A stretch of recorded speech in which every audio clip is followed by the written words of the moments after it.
Lorna, stop it! Nakakahiya ka. Sinabi ko na sa'yo, hindi kita kilala.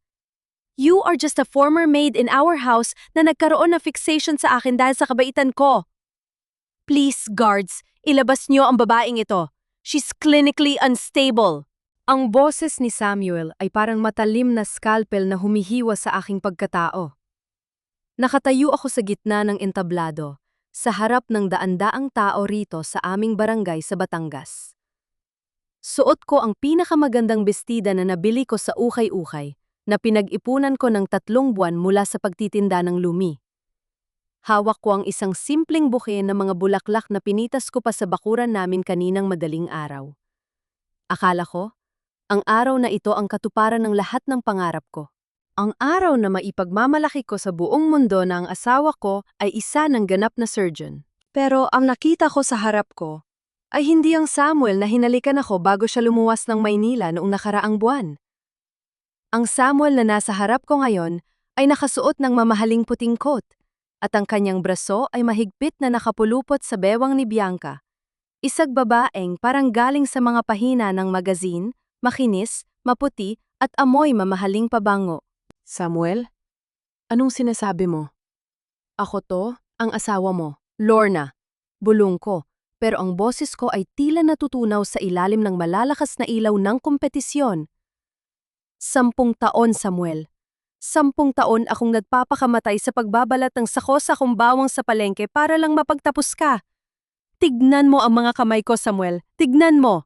Itinaas ko ang aking mga kamay sa harap niya. Ang aking mga daliri ay nangingitim, may mga malalalim na lamat, at kahit anong kuskus ko ng sabon, hindi nawawala ang amoy ng bawang na naging bahagi na ng aking balat. Iyon ang mga kamay na nagbayad ng kanyang tuition, ng kanyang mga libro, at ng bawat kape na ininom niya para manatiling gising sa pag-aaral. Tumawa si Bianca, isang tawang puno ng pangungutya na nagparamdam sa akin kung gaano ako kaliit. Honey, is this the woman? Nakakaawa naman siya. Guard, bakit hinahayaan niyo ang mga ganitong klasing tao na makalapit sa fiancé ko? She's clearly delusional. Fiancé? Halos gumuho ang mundo ko sa salitang yon. Lumingon ako sa mga tao sa paligid. Ang mga kapitbahay ko, ang mga taong nakakita sa akin na naglalako sa gitna ng init at ulan ay nagsisimulang magbulungan. Nakita ko ang pandidiri sa kanilang mga mata. Ang iya ay parang lason na unti-unting lumulunod sa akin. Sa probinsya, kapag ang asawa mo ang mismong nagtakwil sa'yo sa harap ng lahat, para mo na ring hinukay ang sarili mong libingan. Samuel! May kasal tayo! May papel tayo! Sigaw ko, pilit kong dinudukot sa aking luma at kupas na bag ang aming wedding photo. Ngunit bago ko pa mailabas ang larawan, mabilis na lumapit si Samuel. Kinuha niya ang aking bag at marahas itong inihulog sa sahig. Kumalat ang mga gamit ko, ang aking barya, ang krus na kahoy, at ang aming larawan na agad niyang tinapakan ng kanyang makintab na sapatos. Lumapit siya sa tenga ko, sapat na para ako lang ang makarinig ng kanyang lason. Lorna, tangapin mo na. You were just a stepping stone. You don't fit in my world anymore. Amoy bawang ka, Lorna. At ako? Amoy tagumpay na ako. Don't make me do something that will hurt you more. Umalis ka na habang may konti ka pang bait. Bulong niya, malamig pa sa bangkay ang kanyang tinig. Humarap muli si Samuel sa mga reporters at sa byestor ng ospital. Inilabas niya ang isang dokumento mula sa kanyang bulsa. Para po sa kaalaman ng lahat, heto ang senomar ko. I am single and I have never been married to anyone before Bianca. Ang babaeng ito ay isang impostor, napilit akong ginugulo simula nang mabalitaan niyang naging matagumpay ang aking klinik. Nanigas ako. Ang dokumentong hawak niya ay may selyo ng gobyerno. Paanong nangyari yon? Paanong naging single ang isang lalaking kasalo ko sa higaan sa loob ng 10 taon? Pakiramdam ko ay hindi na ako makahinga. Ang paligid ay nagsisimulang umikot. Ang puting blouse ni Samuel ay nakakasilaw, habang ang aking mundo ay dahan-dahang nagdidilim. Hindi totoo yan. Sinungaling ka, Samuel. Traidor ka. Sigaw ko habang pilit akong kinakaladkad ng 2 malalaking security guard palayo sa entablado. Bitawan niyo ako! Asawa ko siya! Diyos ko po, Samuel! Maawa ka sa sakripisyo ko! Sa bawat hakbang palayo, naririnig ko ang tawanan at ang mga mapanghusgang salita ng mga tao. Kaya naman pala, sabi ng isang ali. Ambisyosa pala talaga itong si Lorna. Akala mo kung sinong banal, magnanakaw lang pala ng danggal. Itinulak ako ng mga guards palabas ng gate ng ospital. Bumagsak ako sa matigas na semento, direkta sa putika na dulot ng ambon kaninang umaga. Ang buki ng mga bulaklak na dala ko ay nadurog sa ilalim ng aking katawan. Habang nakadapa ako roon, naramdaman ko ang hapdi sa aking mga tuhod. Pero mas mahapdi ang pagkawasak ng aking puso. Tumingin ako sa dambuhalang billboard sa harap ng ospital. Dr. Samuel Valderrama, Batangas Pride. Nang inginig ang aking buong katawan. Hindi ko alam kung saan ako pupunta. Wala na ang bahay na pinaghirapan naming itayo dahil nakapangalan yon sa kanya. Wala na ang dignidad ko dahil winasak niya yon sa harap ng lahat. Sa tindi ng uwat-utay na galit na namumuo sa aking dibdib, may isang bagay akong nagawa na hindi ko pinag-isipan. Kinuha ko ang aking murang singsing na pilak, ang tanging bagay na nag-uugnay sa amin, at buong lakas ko itong itinapon sa madilim na kanal sa tapat ng ospital. Kung gusto mo akong ituring na patay, Samuel? Sige. Bulong ko habang tumatayo at pinapahid ang putik sa aking muka. Pero tandaan mo ito. Ang mga patay, bumabangon para maningil. At sisiguraduhin kong ang bawat butil ng bawang na binalatan ko ay magiging pako sa kabaong ng karir mo. Tumalikod ako at naglakad patungo sa madilim na kalsada. Hindi alam kung saan ako dadalhin ng aking mga paa. Basta ang mahalaga ay makalayo sa lason ng kanyang presensya. Ngunit sa bawat hakbang ko, ramdam ko ang bigat ng isang lihim na hindi ko pa kayang aminin sa sarili ko. Ang katotohanan kahit gaano ko siya kasuklaman, wala akong kahit isang sentimo sa bulsa ko para lumaban. Diyos ko po, tulungan niyo po ako. Bawat hakbang ko pabalik sa aming munting barangay ay parang paglakad sa ibabaw ng nagbabagang uling. Ang putik sa aking bestida ay tuyo na, pero ang hapdi ng semento sa aking tuhod ay wala pa sa kalahati ng sakit na nararamdaman ko sa aking dibdib. Inakala ko na pag-uwi ko sa bahay na itinayo namin mula sa bawat sentimong pinaghirapan ko, makakahanap ako ng kahit konting kapayapaan. Pero mali ako. Malayo pa lang ako. Tanaw ko na ang kumpol ng mga tao sa tapat ng aming gate. Ang mga kapitbahay na dati ay numingiti sa akin tuwing bibili ako ng kape sa sari-sari store. Ngayon ay may mga matatalim na tingin. Ayun na ang impostora. Rinig kong bulong ni Aling Tessie, ang tsismosa ng barangay. Ang kapal din naman ng muka. Pagkatapos ipahiya si Dr. Samuel sa harap ng maraming tao, nagawa pa niyang bumalik dito. Diyos ko po, Lorna. Sabat naman ng isa pa. Mahiya ka naman sa balat mo. Ambisyosa ka rin pala, no? Akala mo naman papatulan ka ng isang surgeon? Gusto kong sumigaw. Gusto kong sabihin sa kanila na ako ang nagbayad ng kuryente nila nung nakaraang Pasko nang wala silang pambayad. Gusto kong ipaalala sa kanila na ang mga kamay na amoy bawang na ito ang nag-alaga sa mga anak nila tuwing may sakit sila at wala silang pambili ng gamot. Pero ang boses ko ay parang natuyo na. Nang marating ko ang gate, nakita ko ang aking mga gamit. Ang lumang kutsyon, ang mga kupas kong damit at ang aking mga kaldero, lahat ay nakatambak sa labas, basang-basa ng ambon. At sa gitna ng lahat ng iyon, nakatayo ang aking biyenan, si Aling Nida. Nanay Nida? Pabulong kong tawag. Siya ang nanay ni Samuel. 10 taon ko siyang pinagsilbihan na parang sarili kong ina. Ako ang naglalaban ng mga baro niya, ako ang nagluluto ng paborito niyang adobo. Tumingin siya sa akin nang walang bahid ng awa. Huwag mo akong tatawaging Nanay Lorna. Wala akong anak na babaeng baliw at magnanakaw ng dangal. Pinalitan na ni Samuel ang kandado ng bahay. Wala ka ng karapatan dito. Pero nanay, ako ang nagbayad ng kalahati ng lupa nito. Ang bawat pako rito galing sa pagod ko. Sigaw ko, pilit kong hinahawakan ang rehas ng gate. Actually, Lorna, basically, it's not yours. Malamig na sabi ni Aling Nida, ginagaya ang mapagmataas na tono ng anak niya. Nakasulat sa titulo, pangalan lang ni Samuel. You were just a helper who stayed too long. Utang na loob? Lorna, serving my son was your duty as a woman who has nothing. Huwag kang assuming. Biglang may tumama sa aking balikat, isang maliit na bato. Paglingon ko, isang grupo ng mga kabataan ang tumatawa habang may hawak pang mga basurahan.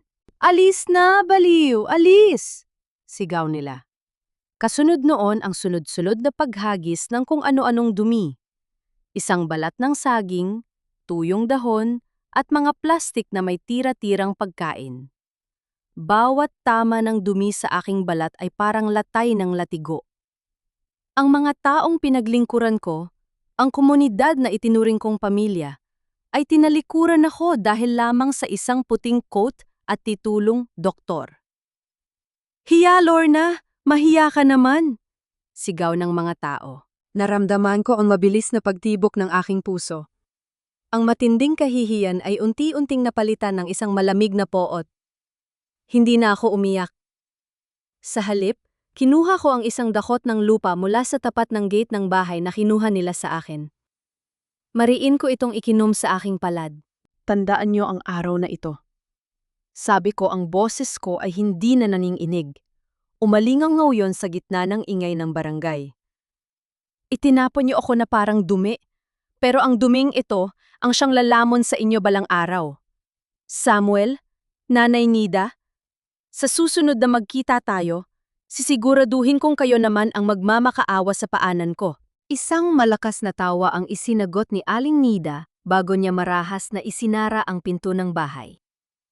Isang tunog ng bakal na naghihiwalay sa aking nakaraan at sa aking madilim na hinaharap. Naglakad ako palayo, bitbit ang isang maliit na bag ng mga damit na hindi pa masyadong nababasa. Hindi ko nanilingon ang bahay. Bawat hakbang ko sa kalsada ng Batangas ay parang pagbaon ng bawat butil ng bawang sa aking alaala. Ang ulan ay nagsisimula ng lumakas, tila ba gustong hugasan ang putik sa aking katawan. Pero alam kong ang mansa ng kataksila ni Samuel ay hinding-hindi mahuhugasan ng kahit anong bagyo. Pagdating ko sa dulo ng kalsada, tanaw ko ang lumang kampanar, yon ang simbahan sa itaas ng burol. Yun na lang ang tanging lugar na alam kong hindi ako itataboy. Habang hinihingal at nanginginig sa ginaw, isang imahe ang pumasok sa isip ko. Ang mukha ni Samuel habang nakangiti sa mga kamera. Maling tao ang kinalaban mo, Samuel. Bulong ko sa hangin. Dahil ang isang babaeng wala nang mawawala, ay wala ring kinatatakutan. Sa gitna ng kadiliman ng gabi, nagpatuloy ako sa paglalakad patungo sa simbahan. Bit-bit ang tanging kayamanang natitira sa akin. Ang aking matinding galit at ang aking danggal na pilit kong binubuo sa gitna ng pagkawasak.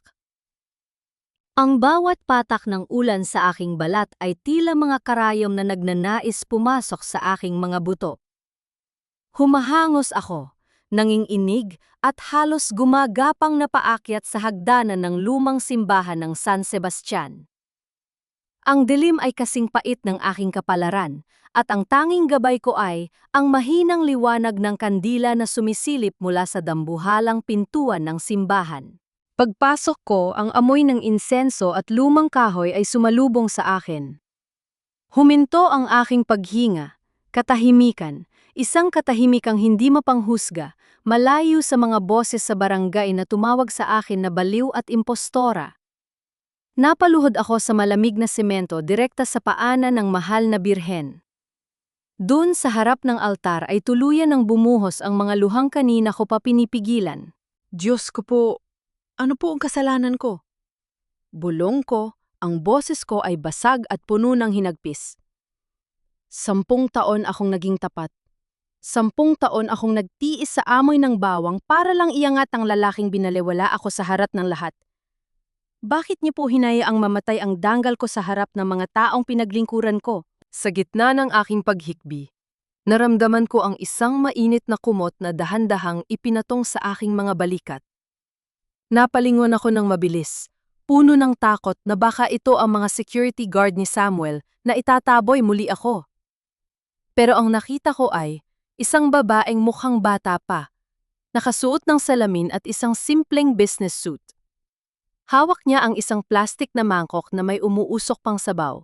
Ate, uminom ka muna nito. It's lomi, mainit pa yan.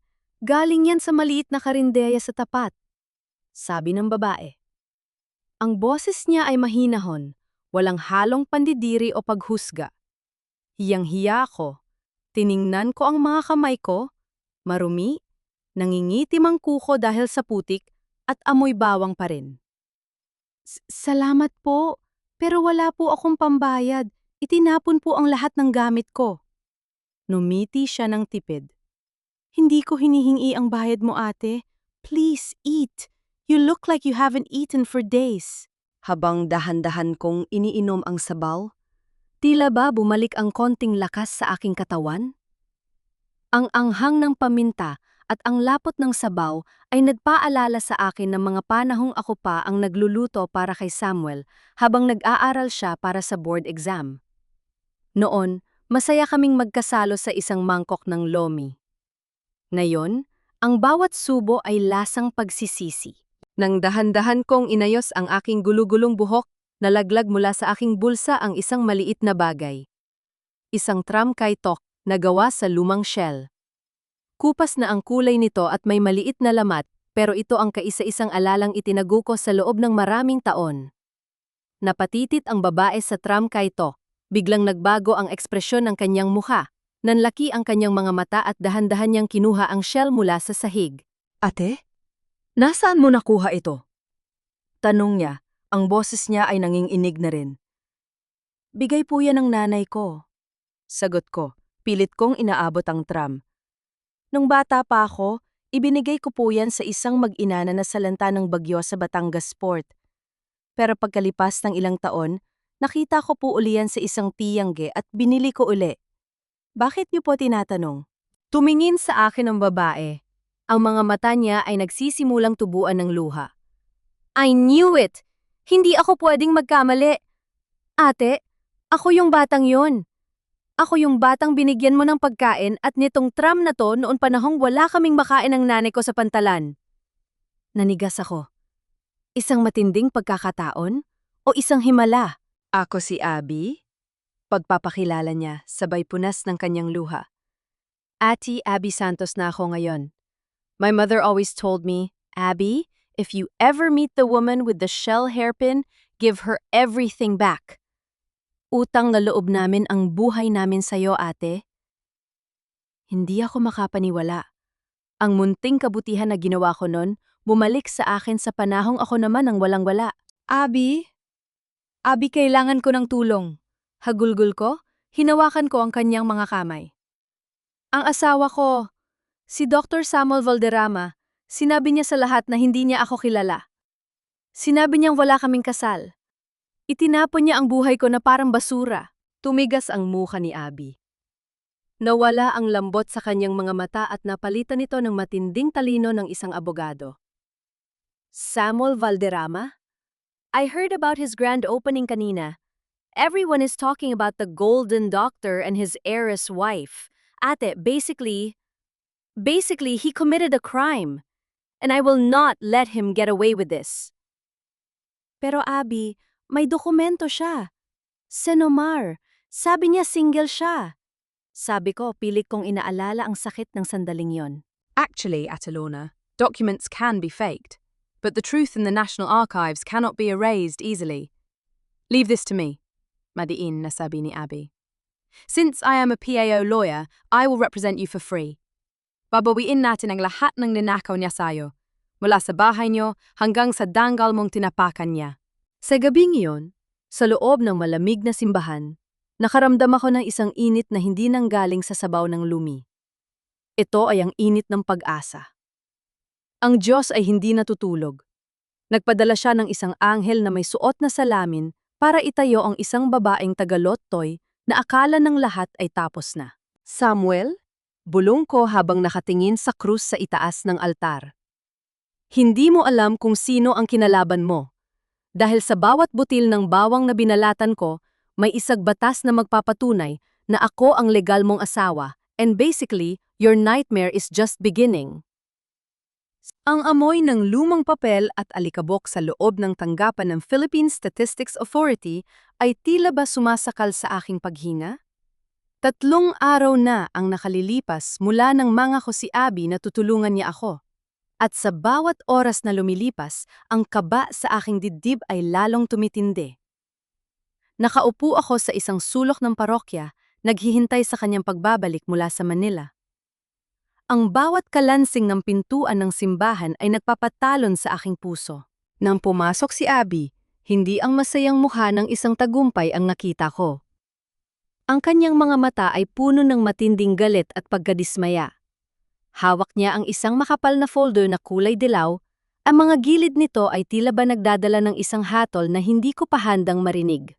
Ate Lorna, tawag niya sa akin. Ang kanyang boses ay nanginginig. Hindi sa takot, kundi sa pot. Actually, basically, I don't know how to tell you this, pero mas malala pa sa inaakala natin ang ginawa ni Samuel.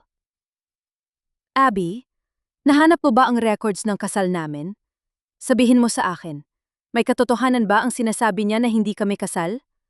Pakiusap ko, pilit kong hinahawakan ang kanyang mga kamay na malamig. Inilapag ni Abby ang mga dokumento sa lamesa ng parokya. Sa unang pahina, nakita ko ang aming marriage contract.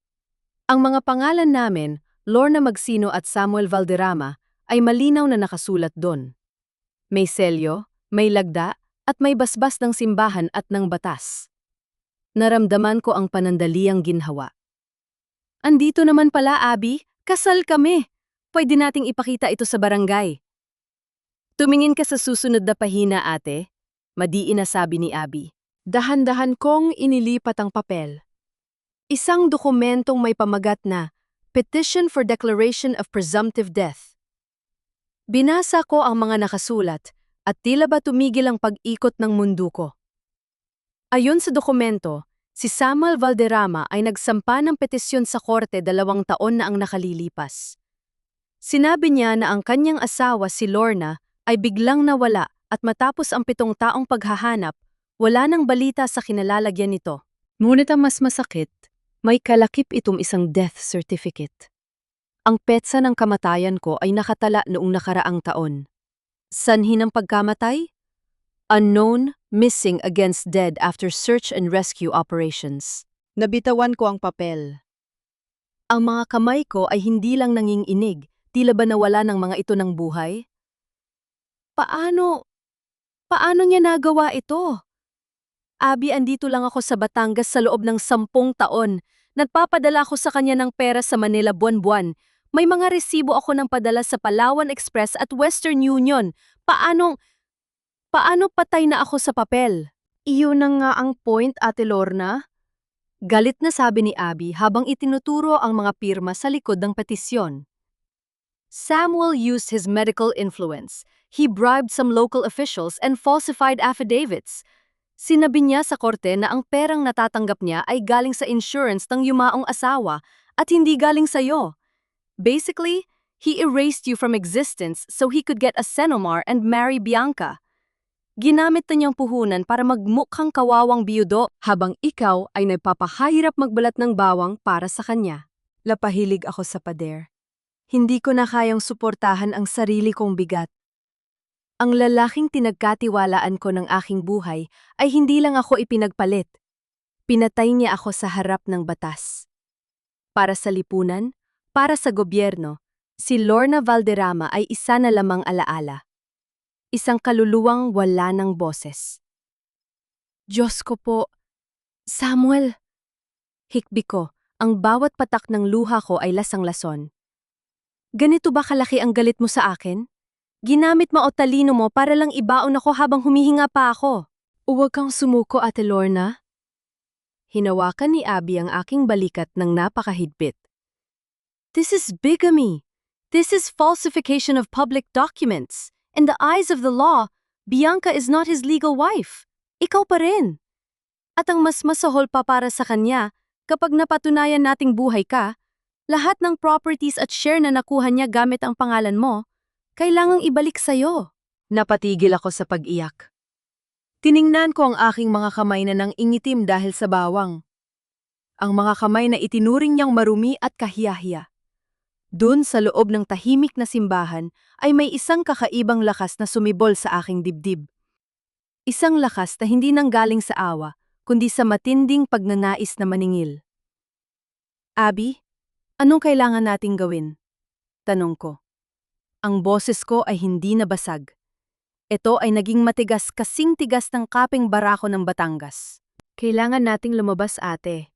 Hindi tayo pwedeng magtago lang dito sa loob ng parokya. We need to file a petition for nullity of the presumptive death and a case for bigamy. Pero bago yon, kailangan nating makakuha ng ebidensya na alam ni Bianca ang totoo. O baka naman biktima rin siya. Paliwanag ng abogado. Bianca? Bulong ko. Ang babaeng akala niya ay reyna siya ng buhay ni Samuel. Actually, Ate Lorna, I discovered something else. Dagdag ni Abby, ang kanyang boses ay bumaba sa isang bulong. Samuel is in huge debt. May mga kinasangkutan siyang illegal gambling sa Manila noong residency niya. Yun ang dahilan kung bakit kailangan niya ang yaman ni Bianca. He didn't marry her for love. He married her for survival. Isang matinding ngiti ang sumilay sa aking mga labi, pero walang saya sa aking mga mata. Survival pala ang gusto mo, Samuel? Samuel? Sige. Ibibigay ko sa iyo ang tunay na pakikipagsapalaran. Dahan-dahan akong tumayo at lumakad patungo sa altar. Inayos ko ang aking kupas na bestida. Hindi na ako nanginginig. Sa unang pagkakataon sa loob ng 10 taon, hindi na ako ang Lorna na tagalottoy na sunod-sunuran sa asawa. Ako na si Lorna Valderrama, ang asawang bumangon mula sa sarili niyang libingan.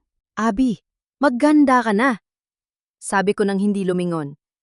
Dahil bukas, ipapaalam natin sa buong Batangas na ang babaeng itinuring nilang patay ay handa nang maghatid ng sariling hatol. Abang lumalabas kami ng simbahan, sinalubong kami ng malakas na kulog sa kalangitan. Ang ulan ay muling bumubuhos, tila ba naghuhugas sa lahat ng takot na natitira sa aking katawan. Hindi ko alam kung saan kami hahantong, pero alam ko ang isang bagay. Ang bawat kasinungalingan ni Samuel ay parang tahi ng isang sirang tela. Isang ilako lang, at guguho ang lahat ng kanyang pinakaingatang mundo. Samuel, hintayin mo ako, dahil ang impusturang pinatapon mo ay siya palang kukuha ng lahat ng mayroon ka. Ate Lorna, we don't just need your testimony, we need a paper trail. Ang katarungan sa bansang ito ay hindi nakabase sa kung sino ang mas nasasaktan, kundi sa kung sino ang may mas maraming resibo. Iyon ang boses ni Abby habang binubuksan ang kanyang laptop sa loob ng isang maliit na silid sa likod ng sakristi. Sa harap ko ay isang tumpok ng mga lumang kahon ng sapatos, ang aking baul ng mga alaala. Pero hindi ito puno ng mga love letters o mamahaling alahas. Punog-puno ito ng mga kulay dilaw at kupas na papel mula sa Palawan Express, Cebuana Lulier at Western Union. Dahan-dahan kong kinuha ang isang piraso ng resibo. Petsa, October 2015. Halaga, 5,000 piso. Ang nagpadala, Lorna Magsino. Ang tumanggap, Samuel Valderrama. 10 taon, Abby. Bulong ko habang hinahaplos ang magaspang na papel. 10 taon akong hindi bumili ng bagong tsinelas. 10 taon akong nag-ulam ng asin at bagoong para lang maipadala sa kanya ang pambayad sa matrikula, sa dorm, pati sa mga review center niya sa Manila. Bawat butil ng bawang na binalatan ko, dito napunta. Actually, ate, this is gold. Sabi ni Abby habang mabilis na iniskan ang mga resibo. Samuel claimed in court na wala siyang komunikasyon sa'yo since 2014. Pero heto, may mga padala ka hanggang nung nakaraang buwan lang. Basically, you were funding his lifestyle while he was planning to erase you. Nagpunta kami sa palengke ng Batangas, sa pwesto kung saan ako nagtatrabaho noon. Naramdaman ko ang panunuyo ng aking lalamunan nang makita ko ang mga dating kasamahan ko. Ang iba ay umiiwas ng tingin. Ang iba naman ay tahasang nagbubulungan. Ang hiya ay nananatiling nakadikit sa aking balat. Mas matapang pa sa amoy ng bawang. Yan na naman siya, kasamang abogado. Baka pati yung bata, lalokohin nila. Narinig kong sabi ni Aling Puring. Hihinto sana ako, pero hinawakan ni Abby ang si Coco. Eyes on the goal, Ate Lorna. Don't let their ignorance become your cage. Lumapit kami kay Mang Kanor, ang may-ari ng pwesto ng bawang. Nung una ay ayaw niya kaming kausapin, natatakot daw siya dahil malaking tao na si Dr. Samuel. Mang Kanor, sabi ko, pilit kong pinatatatag ang aking boses. Kayo ang nakakita sa akin gabi-gabi. Kayo ang saksi kung paano pumutok ang mga daliri ko sa pagbabalat para lang maabot ang kuta na kailangan ni Samuel. Utang na loob, Mang Kanor. Kahit ito na lang ang huling tulong niyo sa akin.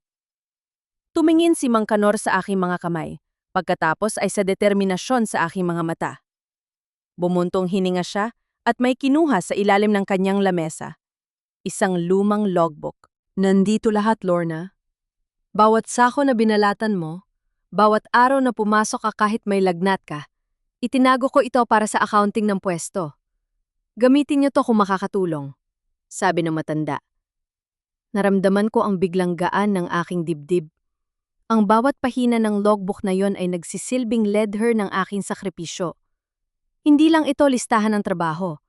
Ito ang listahan ng utang ni Samuel Valderrama sa akin. Habang naglalakad kami pabalik sa sasakyan ni Abby, napatigil ako sa tapat ng isang malaking botika. Nakita ko ang isang pamilyar na sasakyan, isang puting Mercedes-Benz. Lumabas doon si Bianca. Mukha siyang balisa. Pabalik-balik ang tingin sa kanyang cellphone habang may kausap sa telpon. Oh, no, Dad. I checked the clinic's accounts. Bakit may mga utang na hindi nakarehistro? Samuel said the expansion was fully funded by the investors.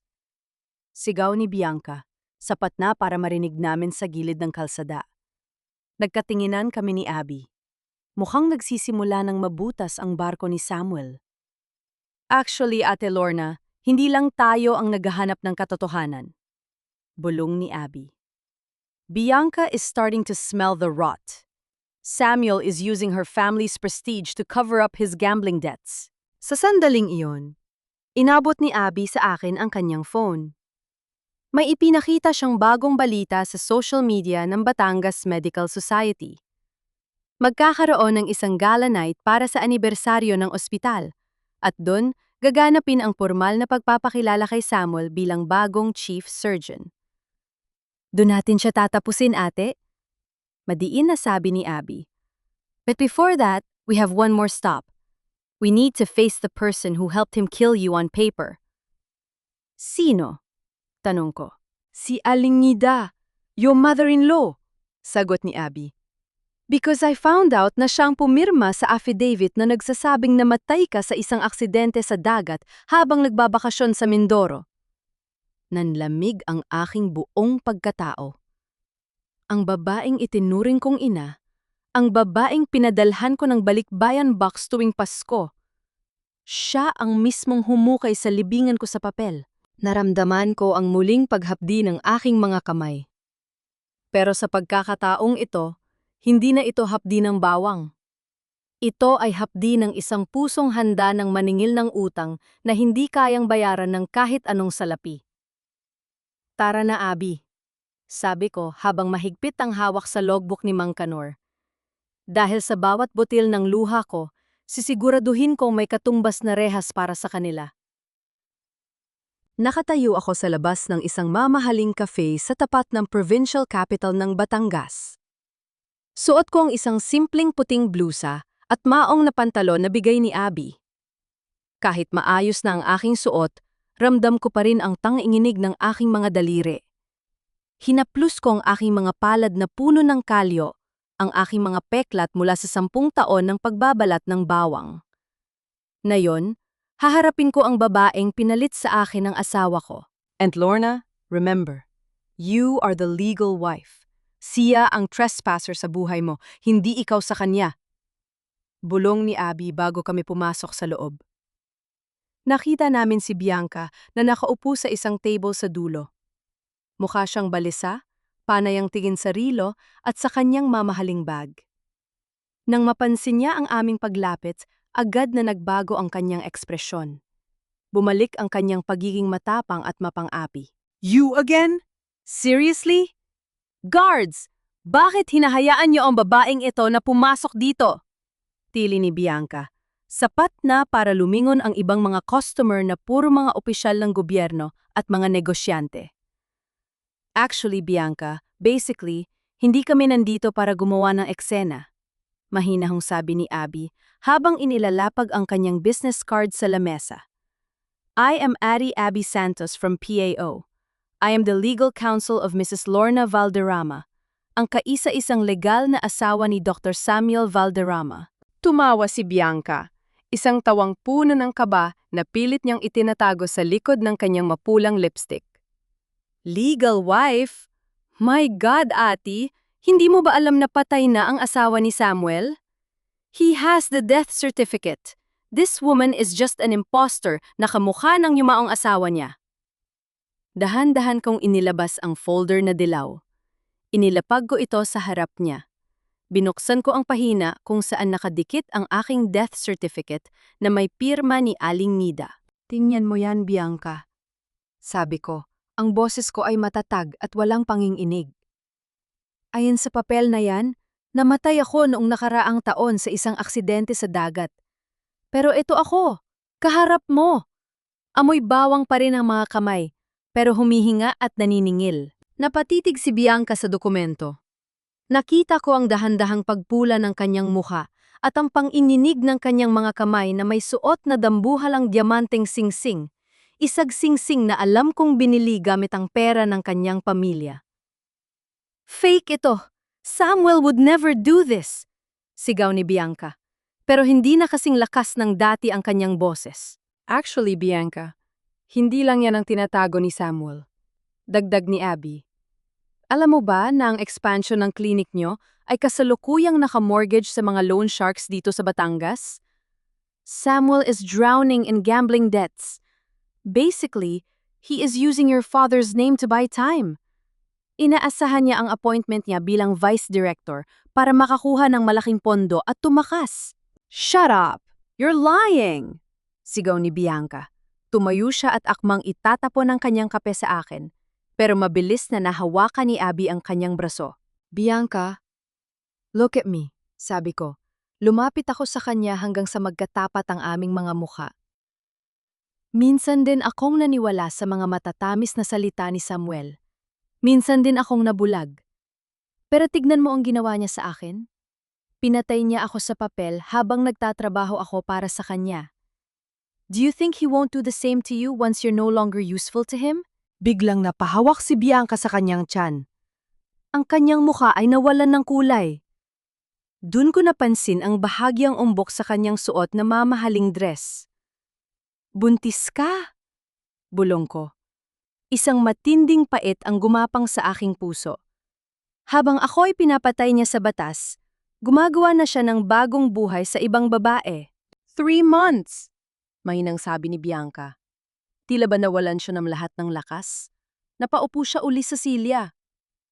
He told me he wanted a fresh start with me, na ako lang ang mahal niya. Samuel loves no one but himself, Bianca, sabi ni Abby. And if you marry him while Lorna is still alive, basically, your marriage is bigamous and void. Ang anak mo ay lalaking illegitimate sa ilalim ng batas at ang pamilya mo ay madadamay sa sandamakmak na kaso ni Samuel. Tumulo ang luha ni Bianca, sumasama sa kanyang makapal na maskara.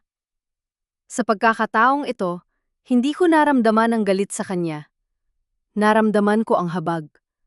Pareho kaming biktima ng isang lalaking ang puso ay kasing lamig ng scalpel na hawak niya. Actually, I have proof. Bulong ni Bianca, ang kanyang boses ay puno na ng desperation. May nakita akong mga papers sa vault niya sa bahay. Mga passport applications para sa kanya at sa isang sekretarya. May visa na sila para sa Canada next week. Hindi ako kasama. Nanlamig ang aking buong pagkatao. Next week? Balak na niyang tumakas matapos makuha ang posisyon? Then help us, Bianca, sabi ko. Hinawakan ko ang kanyang kamay na nanginginig. Huwag nating hayaang manalo ang kasamaan niya. Para sa anak mo at para sa danggal ng pamilya mo, makipagtulungan ka sa amin. Tumingin si Bianca sa akin, pagkatapos ay sa dokumento ng aking kamatayan. Isang matinding determinasyon ang sumilay sa kanyang mga mata sa gitna ng mga luha. Actually, Lorna, Samuel told me you were just a maid na may psychiatric problem. Pait na tawa ni Bianca. But looking at you now, basically, you are the only sane person in his life. Sige, I will give you the codes to his vault, pero siguraduhin nyo hindi siya makakaalis sa bansang ito. Lumabas kami ng cafe ni Abby na may dalang bagong sandata. Ngunit bago kami makarating sa sasakyan, isang itim na van ang huminto sa harap namin. Bumukas ang pinto at lumabas ang dalawang lalaking nakabarong, mga tauhan ni Samuel. Ati Santos, pinapatawag po kayo ni Dr. Valderrama sa klinik. May kailangan daw po kayong pag-usapan tungkol sa settlement ni Lorna. Sabi ng isang lalaki, ang kanyang kamay ay nakatago sa loob ng kanyang barong. Tila ba may hawak na sandata. Naramdaman ko ang mabilis na pagtibok ng aking puso. Alam na ni Samuel na kumikilos kami, at sa pagkakataong ito, hindi na lang diplomasya ang gagawin niya para patahimikin kami. Nanginginig ang aking mga kamay sa loob ng bulsa, pero pinilit kong tumayo ng tuwid sa harap ng dalawang lalaking tila ba mga pader na humaharang sa aming kalayaan. Ang sikat ng araw sa Batangas ay matindi, pero ang lamig na nanggagaling sa itim na van sa aming harap ay mas nanunuot sa aking kalamnan. Actually, we don't have much of a choice, Ate Lorna. Bulong ni Abby sa akin. Ang kanyang boses ay kalmado pero ramdam ko ang tensyon. Basically, it's better to face him now while we have the upper hand sa impormasyon. Don't worry, naka-on ang tracker ng phone ko. My team knows where we are. Sumakay kami sa van. Ang bawat pag-ikot ng gulong patungo sa Valderrama Surgical Clinic ay tila ba pagbilang ng mga huling sandali ng aking pagtitimpi. Pagdating namin, ang gusali ay tila ba isang palasyo ng kasinungalingan, maputi, malinis, at amoy gamot, malayo sa maputik at maingay na palengke kung saan ko ginugol ang aking buhay para lang maitayo ang bawat tisa ng lugar na ito. Dinala kami sa opisina ni Samuel sa itaas na palapag. Pagbukas ng pinto, nakita ko siyang nakaupo sa kanyang leather chair, suot ang kanyang puting coat na tila ba isang banal na kasuotan. Sa tabi niya ay ang kanyang ina, si Aling Nida, na agad akong tiningnan ng may pandidiri. Lorna, you look better than the last time I saw you sa putikan. Bunyad ni Samuel, sabay sandal at pinagdaop ang kanyang mga kamay. Actually, I called you here for a settlement. Basically, ayoko ng gulo. I have a reputation to protect, especially now na magiging vice director na ako. Settlement? Pait na tawa ang lumabas sa aking mga labi. Samuel, pinatay mo ako sa papel. Itinapon mo ako na parang dumi. Ngayon, gusto mo ng settlement dahil lang natatakot ka para sa posisyon mo? Huwag ka mapagmataas, Lorna. Sigaw ni Aling Nida habang hinahampas ang lamesa. Utang na loob mo sa amin na pinatirakan namin sa bahay namin noon. Isang tagalottoy ka lang. Huwag mong kalilimutan yan. Heto, 5 milyong piso. Pirmahan mo ang kasunduan na aalis ka na sa Batangas at hinding-hindi ka na magpapakita uli. Basically, it's more than what you're worth. Inilapa pa ni Samuel ang isang check at isang dokumento sa harap ko. Pirmahan mo na yan, Lorna. I will even provide a new identity for you sa Mindanao. Start a new life. Huwag mo nang ipilit ang sarili mo sa mundong hindi ka naman kabilang. You are a ghost, remember? Let's keep it that way. Tiningnan ko ang tseke. 5 milyon. Yon ang presyo ng 10 taon kong pagpapakamatay sa trabaho. Yon ang presyo ng bawat lamat sa aking mga kamay at bawat luhang pumatak sa sako ng bawang. Dahan-dahan kong kinuha ang panulat. Nakita ko ang pag-unlad ng ngiti sa mukha ni Samuel. Isagniti ng tagumpay na akala niya ay abot kamay na niya. Pero sa halip na pumirma, dahan-dahan kong pinunit ang tseke sa harap nila. 1 piraso, 2 piraso, hanggang sa maging maliliit na papel na parang mga abo ng aming nakaraan. Actually, Samuel, basically you miscalculated, sabi ko, habang itinatapon ang mga piraso ng papel sa kanyang mukha. Ang danggal ko ay hindi nabibili ng perang ninakaw mo sa pamilya ni Bianca. Alam ko ang tungkol sa gambling debts mo. Alam ko ang tungkol sa Canada trip niyo ng sekretarya mo sa susunod na linggo. Namutla si Samuel. Ang kanyang maskara ng pagiging kalmado ay biglang nagbitak-bitak. Paano mo nalaman yan? Delusional ka talaga. And basically, we already have the vault codes from Bianca. Dagdag ni Abby nang may matapang na ngiti. Ate Lorna is not a ghost, Dr. Valderrama. She is the living evidence of your crimes. At ang death certificate na pinalabas nyo, it's our strongest evidence for falsification and bigamy. Walang iya ka! Sigaw ni Samuel. Tumayo siya ng marahas at akmang susugurin ako, pero mabilis na humarang ang kanyang mga bodyguard sa pinto. Security! Huwag niyo silang palabasin. I will not let a market woman ruin my life. Sa gitna ng tensyon, biglang tumunog ang intercom sa lamesa ni Samuel. Ang boses ng kanyang head nurse ay bakas ang matinding kaba. Dr. Valderrama, si Ma'am Bianca po, wala po siya sa bahay niyo. At ang mga shares po ng tatay niya sa ospital, may mga lawyers po rito na humihingi ng immediate audit. Pinatatawag po kayo ng board of directors sa conference room layon din. Naramdaman ko ang mabilis na pagtibok ng aking puso. Ito na ang simula. Ang barko ni Samuel ay nagsisimula ng lumubog at wala nang sapat na limos ang makakapagsalba sa kanya. Tiningnan ko si Samuel ng diretsyo sa kanyang mga mata. Mga matang ngayon ay punong-puno na ng takot. Handa ka na bang operahan ang sarili mong konsensya, Samuel? Dahil bukas, sa harap ng buong Batangas, huhubaran kita ng puting coat na ninakaw mo sa akin. Habang papalabas kami ng opisina, narinig ko ang malakas na pagbasag ng mga gamit sa loob. Ang ingay ng pagkawasak ng kanyang mundo ay tila ba musika sa aking pandinig. Pero bago kami makarating sa elevator, hinawakan ni Abby ang braso ko. Ate Lorna, look! Turo niya sa monitor sa hallway. Isang breaking news sa social media ng Batangas. Dr. Valderrama's appointment as Vice Director to be finalized in 2 hours at the medical gala. Masyadong mabilis, Abby? Bulong ko. Balak niyang makuha ang posisyon bago pa lumabas ang audit? Actually, ate, doon tayo tutuloy, madiin na sabi ni Abby. Doon natin ililibing ang karir niya sa harap ng mga taong pinaglalaruan niya. Ngunit, sa hindi inaasahang pagkakataon, nakita ko si Aling Nida na mabilis na bumababa sa kabilang hagdanan. May kausap sa telpo, no? Bilisan niyo? Harangin niyo si Bianca bago siya makarating sa gala. Huwag niyo siyang hahayaang magsalita. Nanlamig ang aking buong pagkatao. Hindi lang ako at si Abby ang nasa panganib.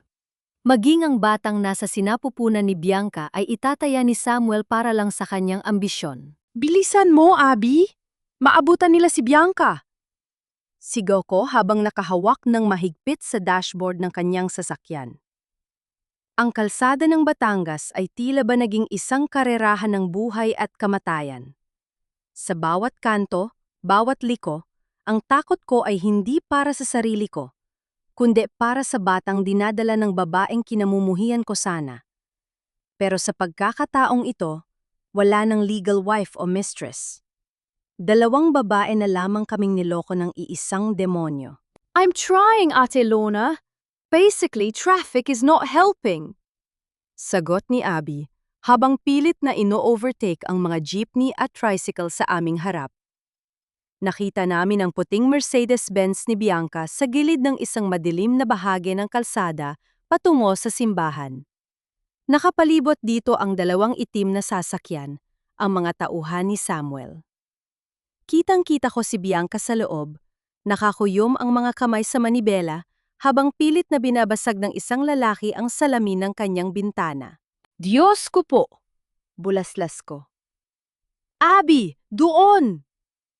Hindi pa man tuli ang humihinto ang sasakyan ni Abby, ay bumaba na ako. Wala akong baril, wala akong lakas ng isang lalaki, pero dala ko ang galit ng isang inang laging itinatabi ang sarili para sa iba. Kinuha ko ang isang mabigat na piraso ng kahoy sa gilid ng kalsada at tumakbo ako patungo sa kanila. Bitawan niya siya! Sigaw ko, Sabay hampas sa likuran ng lalaking pilit na kumakaladkad kay Bianca palabas ng kotse. Ate Lorna? Gulat na tili ni Bianca nang makita niya ako. Ang kanyang mukha ay basang-basa ng luha. Ang kanyang maayos na buhok ay gulo-gulo na. Umalis kayo rito bago ko patawagin ang buong barangay. Bulyaw ni Abby habang iwinagayway ang kanyang ID ng PAO. Actually, basically, we have your plate numbers. Kidnapping at harassment ito. Gusto niyo bang mabulok sa kulungan kasama ni Samuel? Sa tindi ng determinasyon namin at sa ingay na ginagawa ko sa paghampas sa sasakyan nila, nagpasya ang mga tauhan ni Samuel na umatras. Humaharurot silang umalis. Iniwan kaming tatlo na hinihingal sa gitna ng kalsada. Nilapitan ko si Bianca.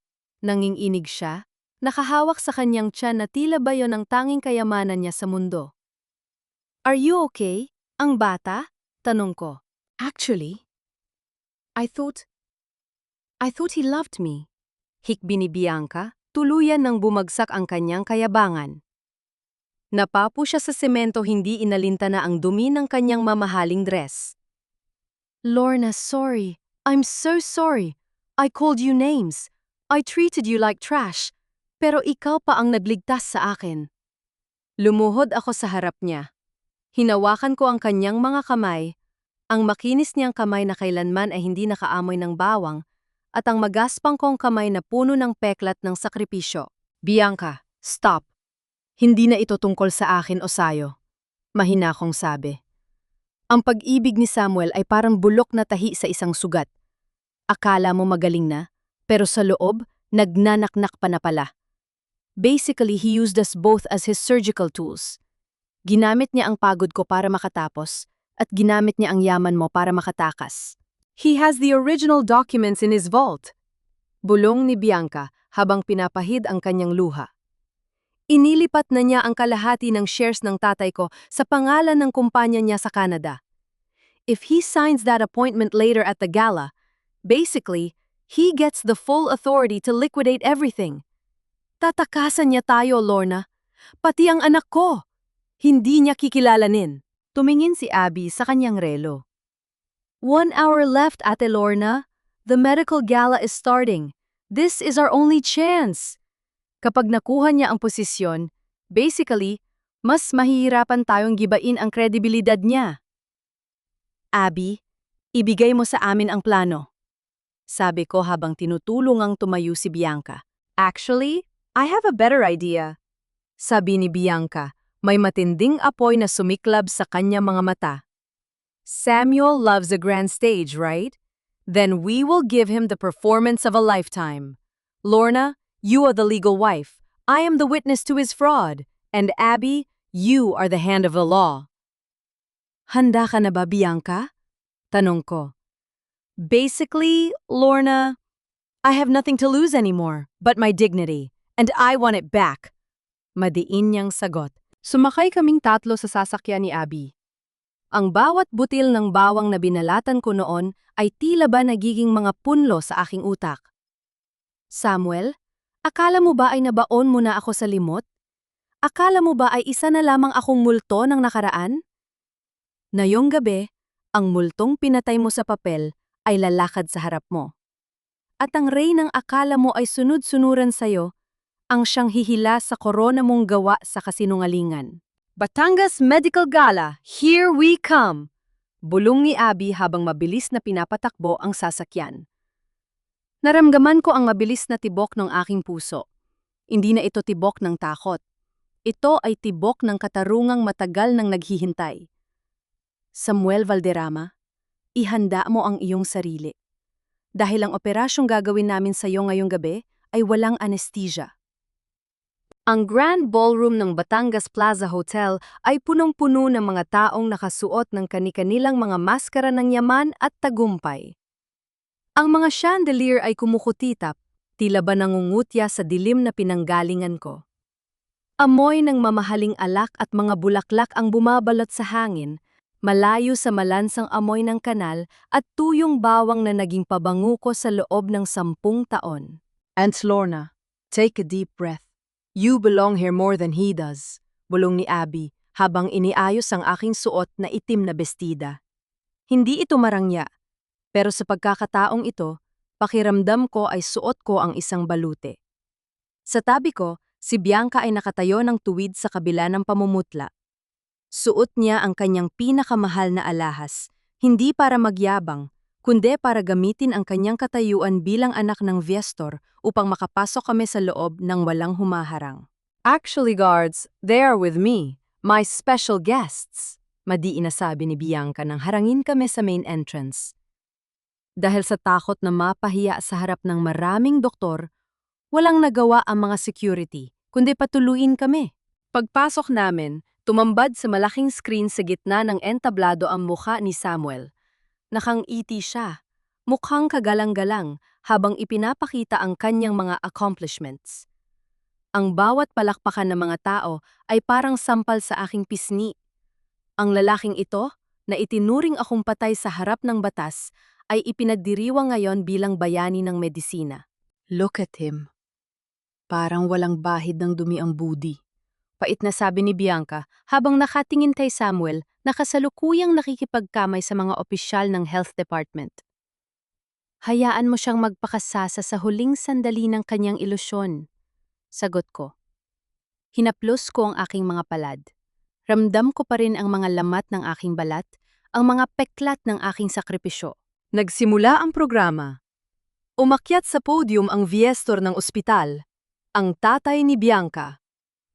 Ladies and gentlemen, it is a great honor to introduce the man who will lead our surgical department into a new era.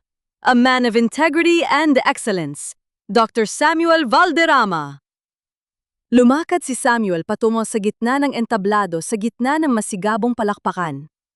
Kinuha niya ang mikropono, suot ang kanyang mapagpanggap na kababaang loob.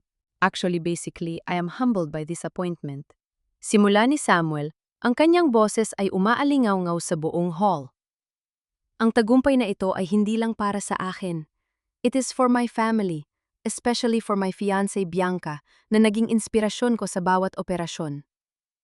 Naramdaman ko ang panginginig ng aking kalamnan.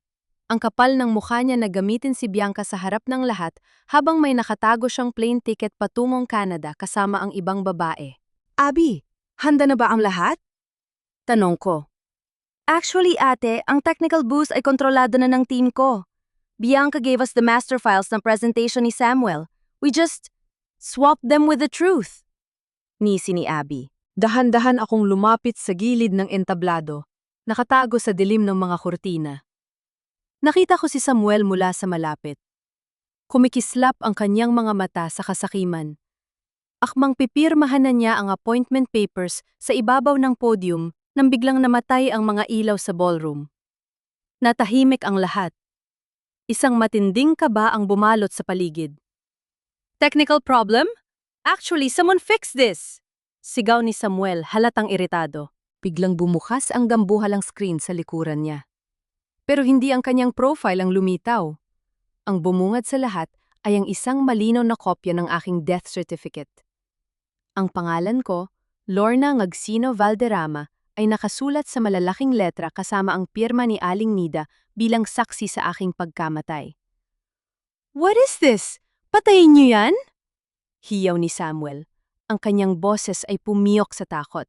Kasulod niyon ay ang recording ng boses ni Samuel mula sa vault na nakuha ni Bianca, ang kanyang usapan sa isang illegal moneylender tungkol sa pagsangla ng shares ng ospital para pambayad sa sugal. Samuel, what's going on? Sigaw ng tatay ni Bianca mula sa audience. Ito na ang pagkakataon ko. Lumabas ako mula sa anino.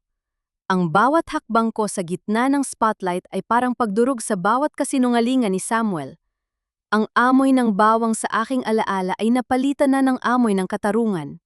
Tumayo ako sa tapat ng entablado, direkta sa harap ni Samuel.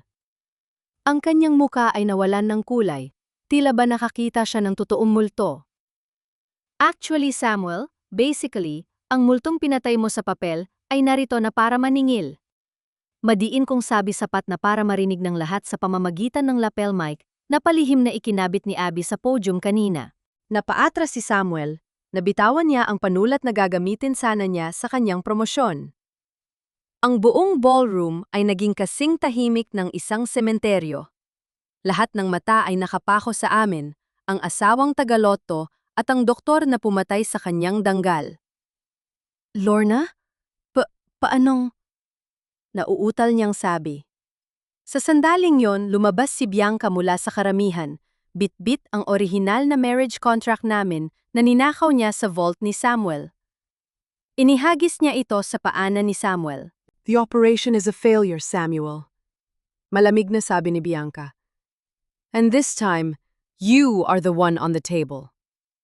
Ngunit sa gitna ng aming tagumpay, nakita ko si Aling Nida na mabilis na sumisenyas sa mga bodyguard sa dulo ng hall.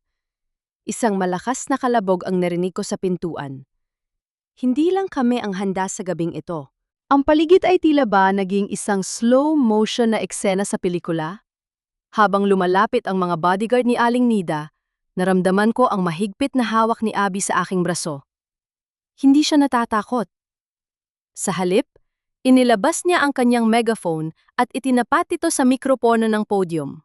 Actually, guards, basically, huwag kayong haakbang. The police are already outside. This event is being live-streamed by the local media, sigaw ni Abby. Ang kanyang boses ay umalingaw-ngaw, naging dahilan upang mag-alinlangan ang mga lalaking papalapit sa amin. Napatitig si Samuel sa akin. Ang kanyang mga mata ay nanlilisik, puno ng put na hinaluan ng matinding desperasyon. Bigla siyang lumapit at marahas na hinawakan ang aking mga balikat. Naramdaman ko ang panginginig ng kanyang mga kamay, hindi dahil sa pagsisisi, kundi dahil sa takot na mawala ang lahat ng kanyang pinaghirapang itayo sa ibabaw ng aking mga peklat. Lorna, ano ba? Ano bang gusto mo? Perang galing sa klinik? Papel? I'll give you everything. Just tell them you're an imposter. Bulong ni Samuel. Halos magmakaawa na ang kanyang boses sa gitna ng kanyang galit. Basically, you're ruining me. My life, my future. Huwag mo namang sayangin ang lahat ng inaral ko. Tinitigan ko siya ng diretso sa mga mata. Ang mukhang dati ay tinitingnan ko ng may pag-ibig, na yon ay tila ba isang banyagang lula ng kasamaan. Actually, Samuel, hindi ako ang sumisira sa'yo. Ikaw ang sumira sa sarili mo noong pinatay mo ako sa harap ng batas para lang makasama ang yaman ni Bianca. Hindi ba't surgeon ka? Basically, dapat alam mo na kapag ang sugat ay nabulok na, kailangang tanggalin ang lahat ng dumi para gumaling. Bitawan mo siya, Samuel. Sigaw ng Viestor, ang tatay ni Bianca, habang mabilis na umaakyat sa entablado. Is this true? Pinakasalan mo ang anak ko habang buhay pa ang asawa mo? You forged a death certificate? Actually, Dad, it's worse. Sabat ni Bianca, habang iniabot sa kanyang ama ang isang makapal na envelope. Hindi lang siya manloloko sa pag-ibig. He used your hospital's equipment to funnel illegal medical supplies. And he mortgaged my inheritance to pay for his gambling debts in Manila. He was planning to leave me and run to Canada next week. Narinig ang malakas na singhap mula sa audience. Ang mga respetadong doktor at opisyal ng Batangas ay nagsimulang magbulungan ng malakas. Ang hiya na pilit kong naramdaman nung araw ng kaitrung ng klinik, na yon ay parang isang tsunami na lumulunod kay Samuel sa gitna ng entablado. Sinungaling ka, Bianca? Basically, you're just jealous dahil may iba akong mahal. Hiyaw ni Samuel. Tuluyan na siyang nawalan ng katinuan. Lumingon siya sa mga tao. Huwag kayong maniwala sa kanila. I am Dr. Samuel Valderrama. I save lives. Ang babaeng ito ay isang taga-lottoy lang. Paano niya ako mapapabagsak? Sa sandaling yon, lumapit si Aling Nida, akmang sasampalin ako, pero mabilis na umarang si Abby. Don't even try, Mrs. Valderrama. Basically, your signature is on the presumptive death affidavit. You are an accessory to the crime of falsification of public documents and bigamy. You're going to jail too. Nanginig ang buong katawan ni Aling Nida. Napaupo siya sa sahig ng entablado habang ang kanyang dambuhalang alahas ay tila ba naging mabigat na kadena sa kanyang leeg. Biglang bumukas ang malaking pintuan ng ballroom. Ang tunog ng mga yabag ng sapatos ng mga pulis ay pumasok sa loob. Nakita ko ang pagpasok ng mga opisyal mula sa CIDG at Batangas Police. Dr. Samuel Valderrama, you are under arrest for bigamy, falsification of public documents, and estafa. Deklarasyon ng pinuno ng mga pulis. Sinubukan ni Samuel na tumakas patungo sa likod ng kortina, pero mabilis siyang naharang ng mga security, na kanina lang ay binayaran niya para protektahan siya. Sa gitna ng ballroom sa harap ng lahat ng kamera at ng mga taong itinuring siyang bayani, nilagyan siya ng posas. Naramdaman ko ang pagbagsak ng isang malaking tinik sa aking dibdib. Ang bawat butil ng bawang na binalatan ko, ang bawat gabing hindi ako natulog dahil sa pagod, ay tila ba nagkaroon na ng katarungan? Habang kinakaladkad si Samuel palabas, huminto siya sa tapat ko. Ang kanyang mukha ay puno ng pait. You think you won, Lorna? Basically, you're still a nobody. You have nothing. Ngumiti ako sa kanya. Isang ngiting payapa pero puno ng danggal. Actually, Samuel, I have everything. I have my name, I have my life, at higit sa lahat, hindi na ako amoy bawang sa paningin ng batas. Ikaw? Amoy bilanggo ka na habang buhay. Pinanood ko silang mailabas ng hotel. Nang tumahimik ang ballroom, nilapitan ako ni Bianca. Hinawakan niya ang aking kamay na magaspang. Lorna, sorry for everything. Bulong niya. Actually, if you didn't come back, basically my child and I would have been his next victims. You saved us. Huwag kang mag-alala, Bianca. Sagot ko. Ang sugat na ginawa ni Samuel, mahabang gamutan ng kailangan. Pero gaya ng sabi ni Abby, basta hawak natin ang katotohanan, hinding-hindi na tayo muling mamamatay. Sa gitna ng liwanag ng mga chandelier, naramdaman ko ang muling pagkabuhay ni Lorna Valderrama. Hindi na bilang asawa ng isang traidor, kundi bilang isang babaeng marunong lumaban. Lumabas ako ng hotel. Bit-bit ang isang pirasong folder. Ang desisyon ng korte na nagpapawalang bisa sa aking death certificate. Sa wakas, pagkatapos ng mahabang panahon ng pagtatago sa anino, muli akong binigyan ng karapatang huminga sa harap ng batas. Ang simoy ng hangin sa labas ay tila ba nag-iba. Hindi na ito amoy usok o alikabok ng kalsada. Amoy kalayaan na ito. Actually, Ate Lorna, basically, it's all over. Sabi ni Abby habang inaalalayan akong makasakay sa kanyang sasakyan. Samuel and his mother are officially facing non-bailable charges. Ang lahat ng properties na binili niya gamit ang conjugal funds niyo, pati ang clinic, ay kasalukuyan ang naka-freeze para sa liquidation. Ikaw ang makikinabang sa lahat ng yan. Tumingin ako sa aking mga palad. Ang mga sugat at itim na mansa ng bawang ay nandoon pa rin, pero sa pagkakataong ito, hindi ko na naramdaman ang hiya. Ang bawat lamat sa aking balat ay nagsilbing medalya ng aking katatagan. Hindi ko kailangan ng lahat ng yaman niya, Abby. Mahina akong sagot. Ang gusto ko lang ay maibalik ang bahay na itinayo ko. At ang matitirang pera, gusto kong gamitin sa isang bagay na may saysay. Pagkalipas ng 1 linggo, bumalik ako sa aming lumang bahay sa barangay. Wala na roon ang magagarang sasakyan. Ang gate ay nakabukas at ang dambuhalang karatula ni Samuel ay nakatumba na sa damuhan, puno ng putik. Pumasok ako sa loob at nakita ko si Bianca nakasaluku, yang nag-iimpak ng kanyang mga gamit. Lorna! Tawag ni Bianca. Mukha siyang pagod, pero sa unang pagkakataon, ang kanyang mga mata ay walang halong pait. Actually, I'm leaving Batangas tomorrow. Babalik na ako sa Manila para dun manganak. I've already surrendered all the documents Samuel hid in the vault. Bianca, kumusta ang bata? Tanong ko. Lumapit ako at dahan-dahang hinaplos ang kanyang balikat. Basically, we're doing fine. Pilit ng ngiti ni Bianca. My father is helping me fix the legal mess. At Lorna, about the clinic, I want to donate my remaining shares to you. Samuel stole your youth to build that place. It's only right na ikaw ang humawak niyon. Umiling ako. Hindi ako doktor, Bianca. Hindi ko kayang magpatakbo ng ospital, pero may naisip ako. Bakit hindi natin gawing isang training center ang bahaging yon ng klinik? Isang lugar para sa mga babaeng tulad ko noon. Mga babaeng walang boses, walang pera, at tanging sakripisyo lang ang alam na sandata. Nanlaki ang mga mata ni Bianca.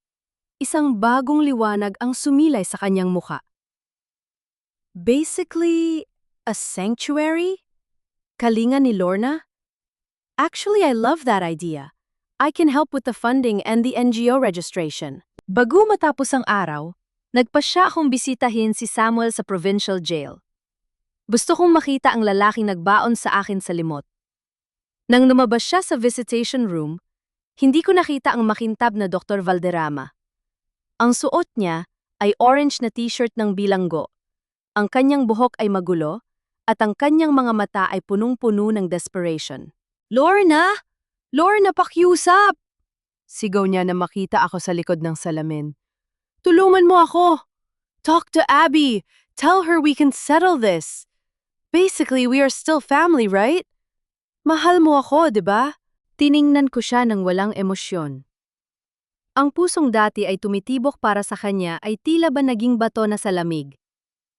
Actually, Samuel, basically patay na ang Lorna na naniwala sa mga kasinungalingan mo. Ang kaharap mo ngayon ay ang babaeng binaliwala mo, ang pamilyang sinasabi mo? Winasak mo na yun nung araw na pinirmahan mo ang death certificate ko habang nagpapadala ako ng pera sa'yo.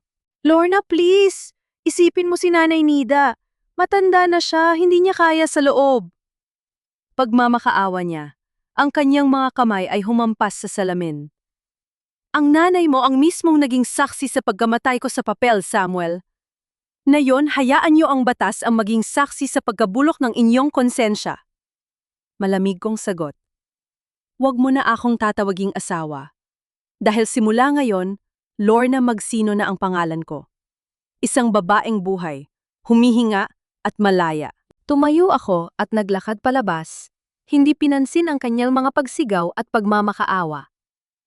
Sa labas ng presinto, sinalubong ako ng sikat ng araw. Isang bagong yugto na ang nagsisimula. Ang bawat butil ng bawang na binalatan ko noon ay tila ba naging mga binhi na handa ng tumubo at mamulaklak. Kasama sina Abby at Bianca, sisiguraduhin kong walang babae sa Batangas ang ituturing na ghost sa sarili nilang buhay.